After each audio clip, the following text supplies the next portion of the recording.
மான் கூட்டம் மீன் கூட்டம் வேடிக்கை பார்க்கின்ற கண்டிரண்டிலே என்ன மயக்கம்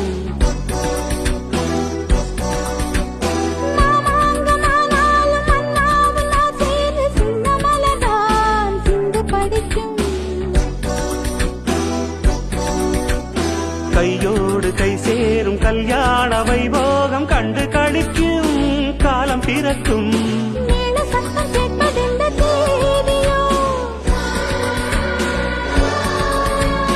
தேவனுக்கு சொந்தம் இந்த